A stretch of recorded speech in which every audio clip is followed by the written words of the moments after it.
Your dog and a stranger are drowning. You can only save one. Who do you choose? Dennis Prager says your answer reveals everything about how you define right and wrong. In his new book, If There Is No God, Prager exposes the danger of emotion-based morality and why, without objective truth, society descends into chaos. This isn't a religious book. It's a rational case for moral clarity in a confused age. If There Is No God, from Dennis Prager. Order now at pragerstore.com. Welcome to Timeless Wisdom with Dennis Prager. Hear thousands of hours of Dennis's lectures, courses, and classic radio programs. And to purchase Dennis Prager's Rational Bibles, go to DennisPrager.com.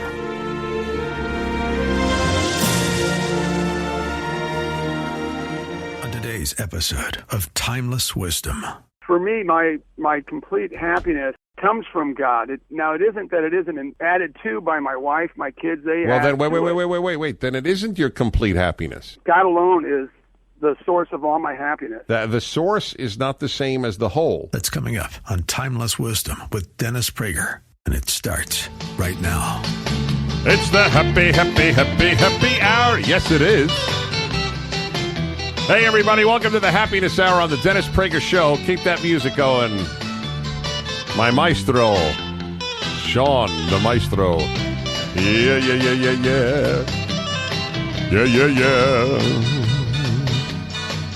All right, everybody, you take it away now. You sing yourselves. Go ahead. Yes, it is. All right, my friends, once a week, every week at this hour, I talk about happiness. It is so important. Happy people make the world better. Happiness is a moral obligation. Do you hear me, folks? It is a moral obligation. It is not a selfish pursuit. Hedonism is a selfish pursuit. Fun may be a selfish pursuit, but happiness is a character trait. You owe it to everyone in your life to at least act happily and try to be as happy as possible. It is a moral failing not to. All right, is that strong enough? Hi, everybody. This is Dennis Prager. Talk about happiness every week at this time. I wrote a book on the subject titled Happiness is a Serious Problem. The reason I titled it Happiness is a Serious Problem is because for most people it is, because life has a lot of pain. That's the way it is. It's built that way. And you can let it destroy you and make you bitter, or you can seek what is happy. And I have a suggestion today, which will be the theme of this hour. You know, in sports, there's what they call the bench. A lot of you men know about it. And some of you with a graduate degree will say, Sean, very witty. Sean does not know what the bench is because he was always a starter. It's a beautifully narcissistic interpretation of the subject. Now, some of you, by the way, with graduate degrees will say that was sexist because women know what the bench is. I'd like to bet that if I took 1,000 people off any street in America, the vast majority of women would not have a clue what the bench is, and the vast majority of men would. The bench is the guys who are sitting on the bench. That's what it's called, because they're not the starters. In basketball, football, baseball, hockey, it's the same thing. You have the starting rotation, and you have the bench. But without the bench, you can never win. Without the backups, when the major players are hurt, tired, whatever the reason is, they missed their airplane flight, well, that's pretty rare. Then you have the bench, and it's called a deep bench when you really have a good one, and they win the best. They win the most in any of the sports. We need to have a bench for happiness because we have our starting rotation. You know what our starting rotation is? The starting rotation is usually whatever it is that for most people is the greatest source of constant happiness. And it could be their marriage. It could be their children. It could be their family generally. It could be their friends. It could be whatever it is. You have a something or someone you most rely on to be happy, but you need to have a bench for happiness. You need to have backups. Because sometimes that which we rely on for our starting rotation and happiness will fail us. Not intentionally, not through even a flaw. What if the person dies or is incapacitated? Or if you lose your job? If you rely on your job for happiness, let's say, so you lose your job. Your company goes out of business or you're fired for whatever reason. It happens to so many people, and you need a backup. I have done a variation on the theme. I have never done this particular subject before in the hundreds and hundreds of shows on happiness I've done. But what I did do that's related to this is devote an hour to the idea that the more that you are passionate about, the happier you will be. That happiness is quantitative, not just qualitative. The more that you have a qualitatively high, obviously, relationship to in terms of happiness, the better it will be for you. You can't, as much as it may be tempting to rely on one thing, you need more than that. For those of you religious, it's not even enough just to have God. And I am a deeply religious, deeply believing person in God. And I will give you proof. A Christian pastor once said this to me after listening to my commentary tapes on the Bible. He said, Dennis, I'll give you an interesting insight. And this has stuck with me forever. It was luminous. God says it is not good for man to be alone after he creates Adam. Right? That's his first comment about humanity. It is not good for man to be alone. And this Christian pastor made the point, what God was saying is, even I, God, am not enough for people. People need people, not just me, God. Isn't that great? Because after all, God would say, hey, Adam has me. That's enough. And there are religious people say, I have God, that's enough. But God doesn't say that. We need a bench, whatever. We need people. We need God. We need love. We need meaning. We need a lot of things. The more that you have. Hobbies. Hobbies. Yes, hobbies. I am a passionate believer in the power of hobbies to bring joy, to bring even happiness. I've told you the role that music plays in my life. I believe that music is God's drug. The natural drug that God has given us. That's why the more that you can rely on for your happiness, the better, because almost for everyone, the greatest single source of joy will probably, that well may dry up. If you have a good marriage and you rely on your spouse for happiness, which is beautiful. You should all be so blessed. We should all be so blessed. Nevertheless, for most people, you don't die the same moment that your spouse does. You need a bench. 1-8-PRAGER-776 is the number. 1-8-PRAGER 776. Is this clear to you? The number in digits is 877-243-7776.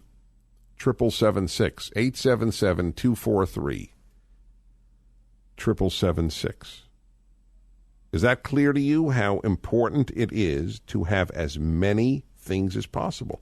People put all their happiness eggs in one basket. It's not a good idea. That doesn't mean you love your spouse less, you love your children less, you love God less. It just means it's not a finite pie. It isn't as if I love friends and my spouse, then I've taken away from my love of my spouse. It doesn't work that way. Love is infinite. Passions are infinite. Joy is infinite. It's not a finite pie. That if you cut 4 pieces, you only have 4 pieces left. The more that you have that brings you happiness, the better it is for you. The better it is, for that matter, for the person that you rely on. If you get most of your happiness from your children, let us say you do, then please know what a burden it is on your children to provide you all that happiness. You didn't want to be that for your parents. Why do you want your children to be that for you? So you can't rely on that. And if you do, let's say your children are young, they're going to leave the house. What are you going to do then? Go into a depression? And some people do, by the way. Not a few do. Because they have put all their happiness eggs in the child basket, or in the marital basket, or in the God basket, and all of these are big deals, or in the work basket. If I'm fired, I have no meaning, I have no purpose, I have no will to go on. This happens. The men who jumped from skyscrapers in New York during the Depression, those poor souls, had lost their meaning in life, because for men, work is a very, very deeply meaningful thing. But even men have to have other sources of meaning and happiness. This is one of those life-changing ideas. I hope that it resonates with you. Any questions? Any reactions? Any illustrations? 1-8-PRAGER-776. You are listening to the Happiness Hour on the Dennis Prager Show, and you can email me through DennisPrager.com. We resume in a moment. This episode of Timeless Wisdom will continue right after this. Your beloved dog and a stranger are both drowning. You can only save one. Who do you save? Every time Dennis Prager asks that question, his audience splits three ways. 1/3 chooses the dog, 1/3 chooses the stranger, and 1/3 aren't sure. Why? Because we live in an age where increasingly feelings define right and wrong. But if morality is based on emotion, then murder, rape, and theft are just opinions. And if people feel justified, why is rioting or destruction wrong at all? In his new book, If There Is No God, Dennis Prager explains why civilizations cannot survive without objective morality, and why Judeo-Christian values shape the moral foundations of the free world. If you claim that certain things are good, certain things are evil, independent of how you feel about it, you are, in effect, affirming God. If There Is No God by Dennis Prager. Available now at PragerStore.com. That's PragerStore.com. Now, back to more of Dennis Prager's Timeless Wisdom. You're listening to the Happiness Hour on the Dennis Prager Show, an hour each week at this time devoted to the subject of happiness. I am making the case for all of us, like sports team, needing to have a deep bench. You can't rely only on your starting players for happiness. You lose your job, you lose your happiness. You lose your marriage, you lose your happiness. You have problems with your child, you lose your happiness. You can't have all your eggs in one happiness basket, or all your happiness eggs in one basket. I can't figure out which metaphor is more accurate. But the point is well taken, I am sure. That's why the more that brings you joy, the more people, the more religion, the more hobbies, the more work, whatever it is, the greater your chances of happiness. You can't rely on one thing, no matter how wonderful that thing is. Josanne, is that your name in Palos Verdes, California? Yes. Hi, Dennis. How Hi. are you? I'm well, thank you. First, I just want to say my husband and I admire you so much, and we're so lucky to have you and your show.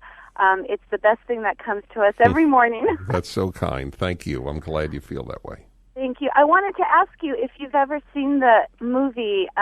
It's an English movie called About a Boy with Hugh Grant. It's actually one of my favorite movies. Okay, that's why I called you, because it's actually my number one favorite movie. And you know how they talk about how no man is an island. That's right. And everybody needs backup. Yeah, well, you're right. That's a perfect illustration of my point. I'm glad you recommend it. It is a beautiful movie, and people should go out and get it. You're right. Yes, so I just wanted to bring that to your attention and to your viewers. Well done. Thank you, Josanne. Thank Thank you. Okay, bye-bye. Appreciate it. We go to Hannibal, Missouri, and Brad. Hello, Brad. Dennis Prager. Hi. Hi, how are you? Okay, thanks. My question is, I have a lot of hobbies. Right. My wife doesn't understand why I have so many hobbies. She revolves her life around the kids. Therefore, she doesn't think she needs to have a hobby. Right. And my question to you is, how do I explain to her why I have so many hobbies? I struggle with generalized anxiety. You know what? Give her a tape of this hour. This is the best case that could be made for it, because you know that the more that brings you happiness, the better a man you are, the better a father you are, the better a husband you are, because you will be a happier human. Right. That's good. That is the more. I love when people have many sources of happiness. They're more interesting. They're obviously, by definition, happier. I admire the fact that your wife is devoted full time to the kids. That is wonderful. Right. However, it is a danger for her. They will grow up and they will have to leave her. That's something I told her too. I said, well, what are you going to do when the kids grow up? And what did she say? They're going to. She's like, well, I'll cross that road when it gets there. Yeah, but that road gets there. Having been at that road now, you don't know how fast it gets there. And it's not when they're 21 or even 18. It's when they're 13. Right. Especially a boy who's going to have to start dissociating from his mom in order to become a man. It's a very painful thing for mothers, and I feel for them terribly.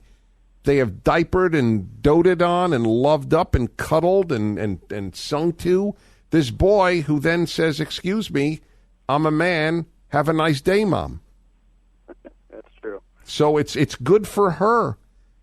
It's good for her, and you're a better guy for having the hobbies. Now, if you spend all night building model ships to take an old quaint hobby and not with the family, that's a problem. But I don't suspect that's the issue. No. Okay. All right. Good luck. It's a very important question. 1-8-PRAGER-776. And we go to Chicago. Rebecca, Dennis Prager, thank you for calling. Hi, Dennis. Thank you for having me. And just first, I wanted to say thank you so much for your show and your tender heart. You know what? I'm taking a sabbatical from work, and I make it a point to listen to your show. Oh, good. Yeah. Thank you. It enriches my life, definitely. I do have a tender heart, if I'm allowed to say that. Yeah, you definitely do. And thank you. It's expressed every day on your show. Mm-hmm. Good. I just wanted to say that through my divorce, I found comfort, or my happiness was through my friends, definitely, my children. But Saturday, I made it a point of having my own time. Like, I would get up at 6 in the morning, go to my favorite coffee shop. It's a very nice restaurant, and I would read my book. I would just sit alone, have my alone time, and read a book. And, I have friends that think I was crazy for going alone to a restaurant, but I enjoyed it, and it helped me so much go through what I was going through. What were you going through? Well, the divorce was very hard, and he made the children choose sides, and it confused them. It was really, really hard. So, it helped me a lot. Well, God bless you. You are a blessing to your children. I refuse to get down to that level and call names and, speak bitterly of him. And you know what? After 3 years, thank God that my relationship with my children has improved, and even with him, now we're able to have some type of dialogue, and I don't hold those bitter feelings. You know what? You're going to make some man very lucky one day. Oh, you know what? From your mouth to God's ears. I agree. From my mouth to God's ears. I do agree. 1-8-PRAGER-776. Alan, put this down. I'd like to do a show on that. Where she says that the children have come back to her after the other parent helped alienate them. I would like to hear stories like that 1 hour. I think it would be comforting to a lot of parents. 1-8-PRAGER-776 is the number. And we go to Dallas. And in Dallas, it's Lane. Lane, thank you for calling. I'm Dennis Prager. How you doing, Dennis? Okay, thanks. Love your show. Good. Me and my children like to listen to you. Wonderful. I've gone through a terrible time in the last 2 years and lost my job, been unemployed for over a year, decided to go back to school. And but what I'm really worried about is my children's happiness. My two little boys also going through a divorce and a very bitter custody battle. And the boys are starting to panic now when the mother comes to pick them up. They'll run and hide, lock themselves in the bathroom, get under the sink, and I mean, it's absolutely ripping me apart. Oh, my I'm poor, more worried about them. Yeah. I mean, I've tried to sit down with them and tell them, this has nothing to do with you. It's not your fault. Both your mother and I love you. And there's nothing worse than seeing. There's nothing worse than seeing your children in pain. It's hell. It is. It's hell. Pure hell. You would rather 3 times the amount of pain if they would be okay. I would put my hand in a vice. I know you would. I know. Myself on fire with gasoline. That's right. To watch that. I know. Well, they're blessed to have you. Why do they run away when Mom comes? The problem is she's moved in with a man, and I found out during the baseball playoffs last year that he forced my 4-year-old, my 7-year-old to drink beer. Just terrible things that go on over that house, and I've been in touch with child protection. He's a live-in boyfriend? Yes. Yeah, that's. I mean, there are times when that works out, but I that's another subject. I don't think it's right if you have kids to have a live-in. What do you think of that, Alan? A tough question? We'll talk about that. 1-8-PRAGER-776. You're listening to the Dennis Prager Show. Happiness Hour continues. This episode of Timeless Wisdom will continue right after this. Your beloved dog and a stranger are both drowning. You can only save one. Who do you save? Every time Dennis Prager asks that question, his audience splits 3 ways. 1/3 chooses the dog, 1/3 chooses the stranger, and 1/3 aren't sure. Why? Because we live in an age where increasingly feelings define right and wrong. But if morality is based on emotion, then murder, rape, and theft are just opinions. And if people feel justified, why is rioting or destruction wrong at all? In his new book, If There Is No God, Dennis Prager explains why civilizations cannot survive without objective morality and why Judeo-Christian values shape the moral foundations of the free world. If you claim that certain things are good, certain things are evil, independent of how you feel about it, you are, in effect, affirming God. If There Is No God by Dennis Prager. Available now at PragerStore.com. That's PragerStore.com. Now, back to more of Dennis Prager's Timeless Wisdom. All righty, everyone. You're listening to the Dennis Prager Show. By the way, we getting Jimmy Durante, Alan, or not? Is he going to come on? I look forward to that every happiness hour. I'm Dennis Prager, and I devote an hour a week, no matter what, as I say, come hell or high water. Blood, frogs, lice, darkness, smiting of the firstborn, we will still talk about happiness. It is a moral obligation to be as happy as you can be. That is one of my deepest beliefs as I have gotten older. I never knew this when I was younger. I thought happiness was a selfish pursuit. I now realize it is a moral obligation. And I'm talking to you today about the need to have reserves, or have a deep bench, as they say in sports. You can't put all your happiness eggs in one basket. So that basket will inevitably not always be able to provide happiness, and it is not fair to it. Even if that happiness basket is God himself, in whom I am a deep believer and without whom I could not be happy. But God himself is not sufficient, as God himself says. Not good for man to be alone. In other words, I am not enough, as a Christian pastor taught me. Sarasota, Florida, Melissa, Dennis Prager. Hi, Melissa. Hi, Dennis. The comment that I wanted to make was about the authenticity of happiness, because in our culture, a lot of people mistake going out after happiness for the real thing. And what I told your screener was my concern.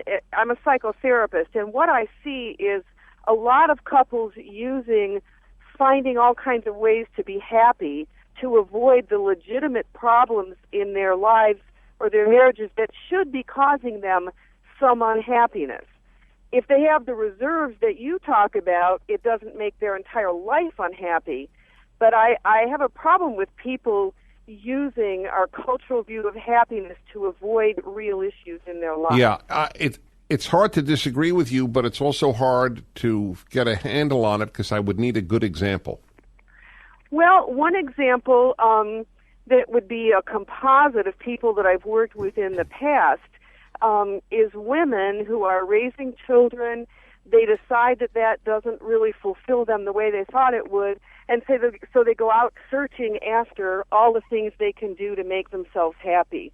Whether, and I guess I could name certain sort of socially acceptable things, but it's a woman putting herself on the happiness mill the way we try to sometimes put our kids on the happiness mill, getting overly involved in social things, in tennis and golf and exercise. Well, and that's having every you're right. scheduled. Well, you're right. That's exactly right. Those are fun things. They could be more than fun. Hobbies can give happiness, not just fun. Absolutely. But Absolutely. you're right. The collecting of fun things. I have talked and written about this in the book. Yeah. Fun does not equal happiness. Exactly. That's a very good way to put it. And what I see in people who recognize that maybe they have an issue in their marriage or some other important relationship, and they address the issue, it's the process of addressing the issue that adds to their fundamental reserves of happiness. Okay, that sounds good, but I can't deny that whatsoever. Confront those issues. I agree totally, because they'll catch up with you and eat you up eventually. At the same time, it's not a bad idea to try to act as happy as you can within that context. But it's a good balance, and I thank you for your call. Appreciate it. 1-8-Prager-776. I want to make sure here. Lane, did I finish with you, Lane? I'm here, sir. Yeah, did I finish with you? Your terrible situation with your kids running away from your wife, your ex-wife, when she comes to pick them up, who's living with a guy who has them drink beer and so on. Well, we're still in the middle of the divorce, actually, and right. that just really compounds it. And man, they're great little guys, but it's starting to affect my 7-year-old who's in the second grade. Yeah. He is an excellent student, but is having problems focusing at school, and I've tried to deal with her so that we can just at least be civil, even in dropping the kids off at her house and my house. But it's impossible. It's a curse. It's a curse. Well, the problem there is not a happiness issue. The problem there is a narcissism issue.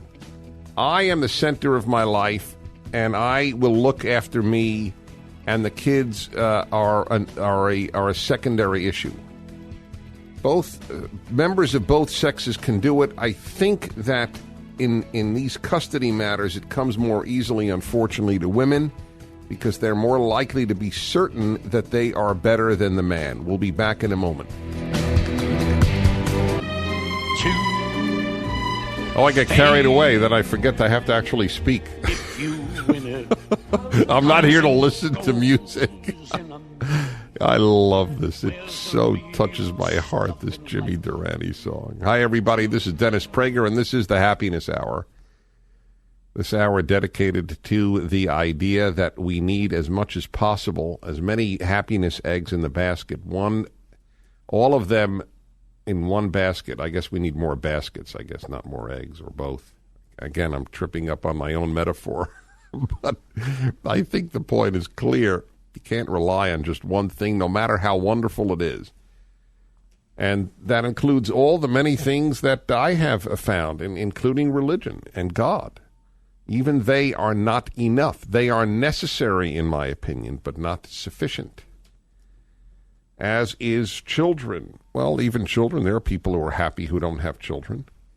You may recall the week that I discussed the issue, can you be happier than your unhappiest child? And a lot of people said you have to be, when they were right.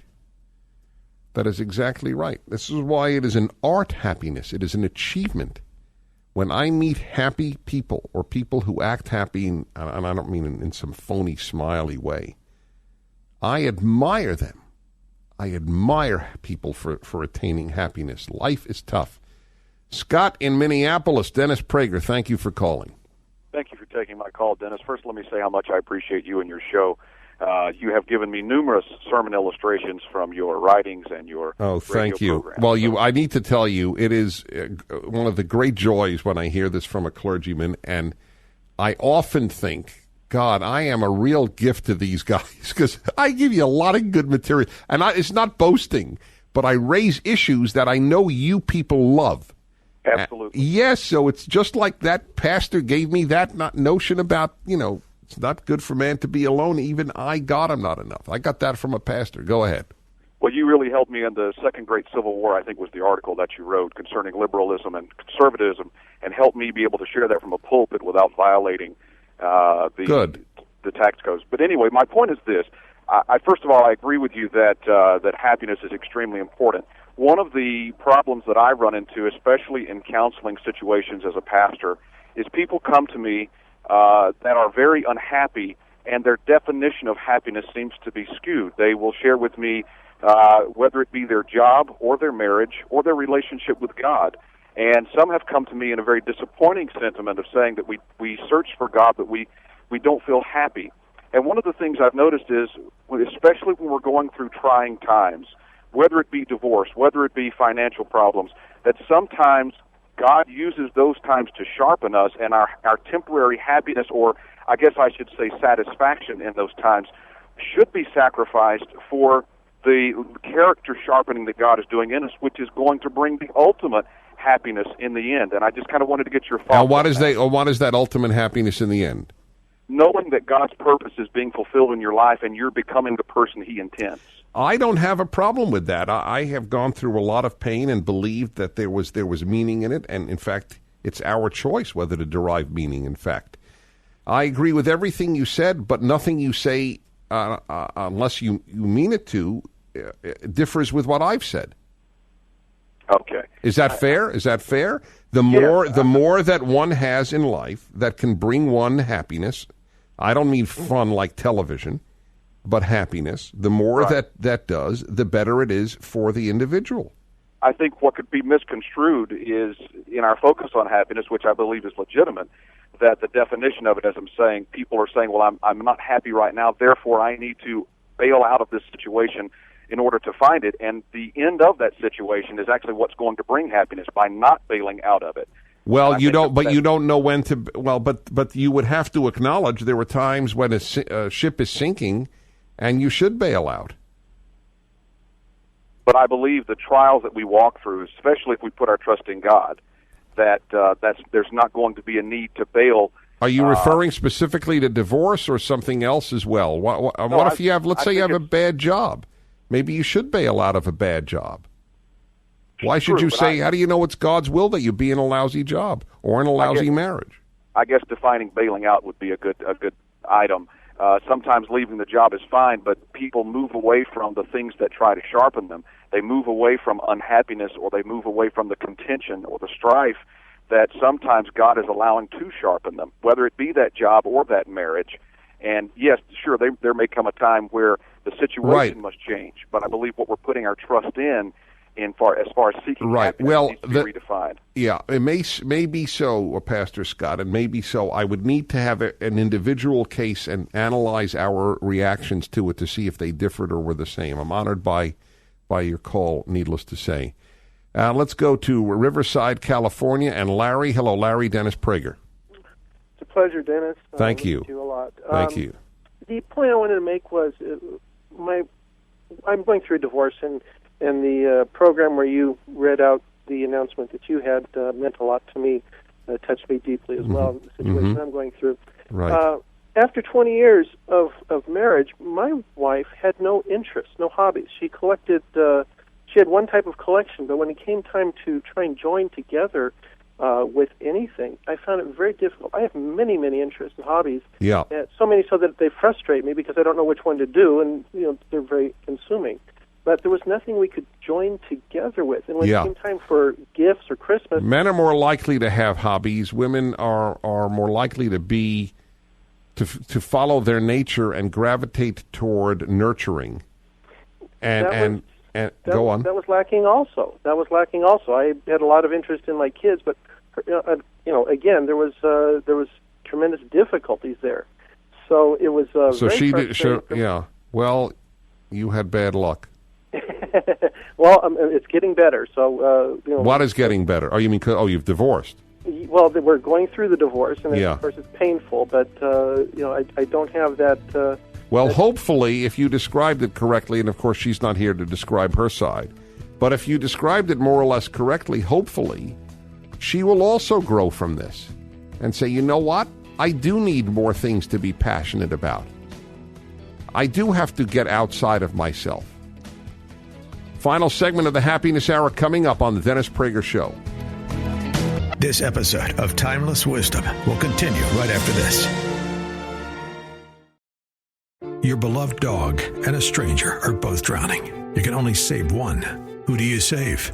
Every time Dennis Prager asks that question, his audience splits three ways. 1/3 chooses the dog, 1/3 chooses the stranger, and 1/3 aren't sure. Why? Because we live in an age where increasingly feelings define right and wrong. But if morality is based on emotion, then murder, rape, and theft are just opinions. And if people feel justified, why is rioting or destruction wrong at all? In his new book, If There Is No God, Dennis Prager explains why civilizations cannot survive without objective morality and why Judeo-Christian values shape the moral foundations of the free world. If you claim that certain things are good, certain things are evil, independent of how you feel about it, you are in effect affirming God. If There Is No God by Dennis Prager, available now at pragerstore.com. That's pragerstore.com.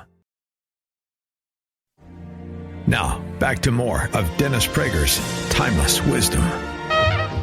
You're listening to the Dennis Prager Show, and I thank you for doing so. This hour dedicated to the idea that you need a bench, like in sports. You need reserves for your happiness. You can't just put your eggs all in one basket. The more baskets, or the more eggs. One of them is true, or both. The happier you will be. Monterey, California, and George. Hello, George. Dennis Prager. Hi, Dennis. Hi. This is George. Hi, George. Nice to talk with you. Thank you. Same here. Yeah, I was telling your screener there that for me, my complete happiness comes from God. It isn't that it isn't added to by my wife, my kids. Well, then wait. Then it isn't your complete happiness. Well, let me clarify. Sorry, I'm a little nervous. That's all right. I understand. He alone, God alone, is the source of all my happiness. The source is not the same as the whole. Well, I'm not sure I follow that. Well, it could be the source. See, I put it this way. Without God, I know I can't be happy no matter how much I have. Okay. But God alone is not sufficient to make me happy. I need people. I need music. I need ideas. I need books. I need friends. I need God. I need a lot. Yeah. No, I understand that, but the way I see it is that God is everything that I need. I'm sufficient and completely happy in He alone. But that's my not wife and kids that add to it. Well, no, you can't say He alone is everything and they add to it. You can't add to the whole. And so God, you would not be as happy if you just had God and didn't have the wife and kids that you love. I mean, it would be understandable. If you lost them, if your house burned down and they did too, you'd be, well, I have God. No wife, no kids. Well, when I have God, that's not the way God wants us to think. It's a Buddhist notion, incidentally, ironically. It's not a Western notion. The Buddhist notion is that suffering should always be conquered because it is all a misguided attachment to this life.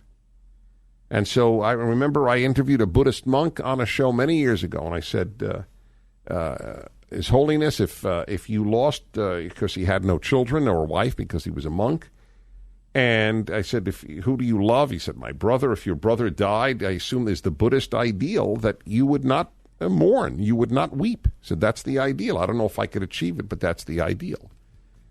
Okay, I don't know if that's a Jewish or Christian ideal. I'm so sorry to Cindy and Aaron and Abel and others whose names are coming up that I couldn't get to your calls. Please take this seriously. The more it is better for those you love even, and for those who do bring you happiness, that you have many sources of happiness in your life. We need a good bench, just like a good team does, to win. And now call in on anything you want at 1-8-PRAGER-776. Tomorrow on Timeless Wisdom with Dennis Prager. Jacob is a patriarch of the Jewish people. The story that is told here seems to be one of a particularly disgusting sort of act. His brother is weary. He comes back, asks for lentil soup, and he gives it to him on the condition that he gives him his birthright. How many of you see Jacob as unqualifiedly wrong in the story?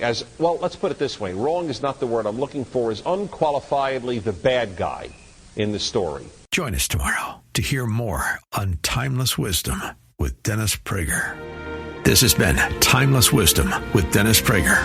Visit DennisPrager.com for thousands of hours of Dennis's lectures, courses, and classic radio programs, and to purchase Dennis Prager's Rational Bibles. Here's something most people don't know. When Warren Buffett was just 13 years old, he didn't put his money into a savings account. While other kids were earning next to nothing at local banks, Buffett put $114 into a little-known investment. Today, that $114 would be worth over $15 million. And it wasn't a risky trade. It wasn't even insider knowledge. It was an account that's been around since 1888. And over the last 25 years, it's averaged 29% a year. That's what happens when your money is allowed to compound. Compare that to today's savings accounts, paying less than 0.5%. While inflation quietly eats away at your buying power. Buffett understood early, banks are great businesses, just not for savers. If you'd like to see what some investors call the 29% account, go now to secretaccount29.com. That's secretaccount, the numbers 29.com. Secretaccount29.com.